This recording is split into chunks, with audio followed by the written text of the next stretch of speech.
आगे बढ़े और यहाँ पर आपको एक और अहम खबर से अपडेट करें और आपको बताएं, तुर्की ने इसराइल के खिलाफ जनूबी अफ्रीका की तरफ से दायर मुकदमे के लिए दस्तावेजात जमा करा दिए हैं। सदर रजब तैयब एर्दोगान ने तस्दीक कर दी है।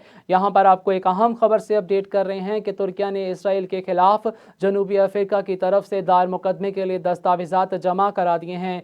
सदर रजब तैयब एर्दोगान ने तस्दीक भी कर दी है। तफसीलात के मुताबिक अपडेट करें तो आपको बताएं, रजब तैयब एर्दोगान ने इंकशाफ किया है कि जुम्मे के रोज़ इसराइल ने बैन अल-अक़वामी अदालत इंसाफ के जजों से कहा कि वो जनूबी अफ्रीका की तरह से इसके खिलाफ लाएंगे।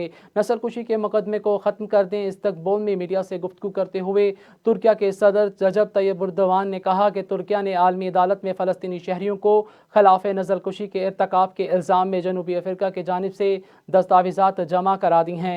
उन्होंने कहा कि तुर्की के गज़ा पर इसराइली हमलों के बारे में दस्तावेजात में ज़्यादातर तस्वीरें हैं जो फराहम की जाती नहीं हैं। उन्होंने मज़ीद कहा कि मुझे यकीन है कि वहाँ इसराइल को सज़ा सुनाई जाएगी। हम बैन अल-अक़वामी अदालत इंसाफ के इंसाफ पर यकीन रखते हैं।